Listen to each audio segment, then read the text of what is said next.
दोस्तों आदाब। कांग्रेस के राहुल गांधी की भारत जोड़ो यात्रा ने भाजपा के लिए कहीं ना कहीं से मुश्किलें सियासी तौर पे तो पैदा कर दिया। कर्नाटक का चुनाव इसका उदाहरण हुआ कि भाजपा को किस तरीके से वहां मुंह की खानी पड़ गई। एक यात्रा के बाद कांग्रेस एक बार फिर से राजनीतिक तौर पे अपना अस्तित्व तो पा चुकी है। अपनी सरजमीन, जो सियासी सरजमीन तलाश रही थी कांग्रेस, वो इस यात्रा में पा चुकी है। अब अचानक कांग्रेस के एक ऐलान ने उत्तराखंड भाजपा की मुश्किलों को पेशानी पे बल जरूर डाल दिया है। उत्तराखंड कांग्रेस ने आज ऐलान किया है कि राहुल गांधी के नेतृत्व में वहां पे भी एक यात्रा होगी। ये यात्रा मुखालफत की होगी और जो मुखालफत होगी वो अग्निवीर योजना की होगी, जिस योजना के बारे में स्वयं प्रधानमंत्री ने काफी तारीफें किया था, काफी तारीफों के पुल पूरे भाजपा ने बांधे थे। आज उसी योजना के मुखालिफ कांग्रेस वहां पे यात्रा निकाल रही है। आइए कांग्रेस के प्रेस कॉन्फ्रेंस की आपको एक झलक दिखाते हैं। आज एक बहुत ही महत्वपूर्ण मीटिंग आदरणीय खड़गे जी, आदरणीय राहुल जी और केसी वेणुगोपाल जी ने उत्तराखंड के संबंध में ली है, जिसमें उत्तराखंड के मुख्य जो हमारे लीडर्स हैं वो मौजूद रहे। सभी ने दिल खोलकर अपनी अपनी बातें इस दौरान रखी। जो हमारी कमियां हैं उसके बारे में चर्चा की, हमें आगे चलना कैसे है उसके बारे में चर्चा की, और मुझे लगता है कि हमें एक बहुत अच्छा गाइडेंस आदरणीय खड़गे जी और राहुल जी से मिला है।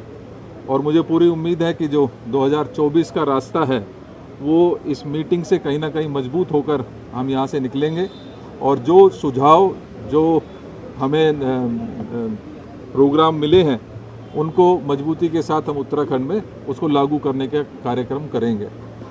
मैं आदरणीय अध्यक्ष जी जो करण जी हैं हमारे, वो हमारे बीच में हैं, मैं उनसे जो आगे का कार्यक्रम है उसके बारे में चर्चा करने के लिए आप सभी के साथ के सामने आमंत्रित करता हूँ। धन्यवाद सर।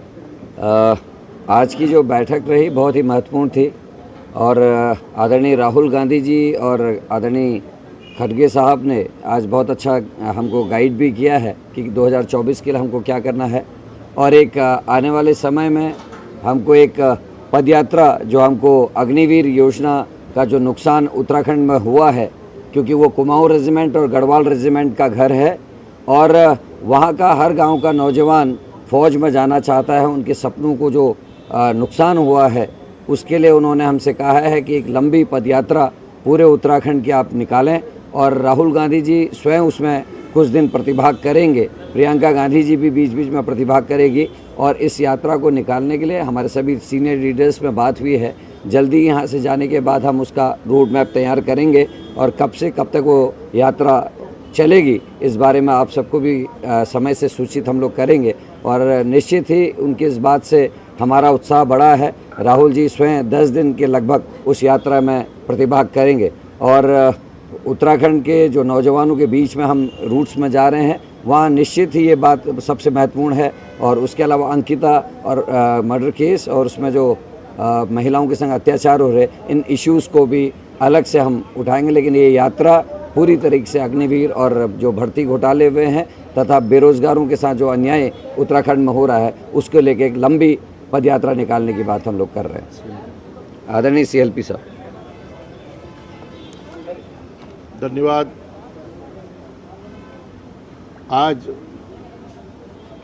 आदरणीय अध्यक्ष जी और आदरणीय राहुल गांधी जी और हमारे जो प्रभारी हैं संगठन महामंत्री आदरणीय वेणुगोपाल जी के साथ विस्तृत रूप से चर्चा हुई।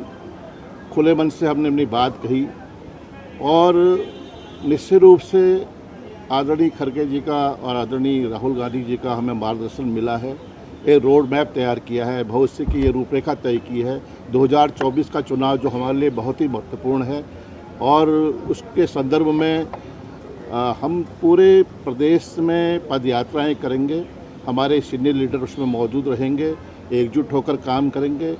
और आदरणीय राहुल गांधी जी ने भी आश्वस्त किया है, वायदा किया है कि मैं आपकी पदयात्राओं में प्रतिभाग करूंगा। कई ज्वलंत विषय हैं उत्तराखंड के संदर्भ में और देश के जो मुद्दे हैं। आज उत्तराखंड में माहौल बदल रहा है, बदलाव दिखाई दे रहा है और हमारी कोशिश है कि हम जनता के बीच में जाकर संपर्क करें, संवाद करें और उनके जो भी मुद्दे हैं उसको ज्वलंत तरीके से सरकार के सामने उठाएं और बाध्य करें सरकार को कि आपने जिस तरह से सेना में अग्निवीर के नाम से जो आपने युवाओं को ठगने का काम किया है, कई मुद्दे ऐसे हैं, दलितों का उत्पीड़न हो रहा है, हमारी जो मातृशक्ति है, अंकिता हत्याकांड के आज भी जो हत्यारे हैं वो आज भी बेनकाब नहीं हुए हैं और रिवर्स पलायन की बात करने वाली है सरकार। आज पलायन करने को हमारे नौजवान मजबूर हैं।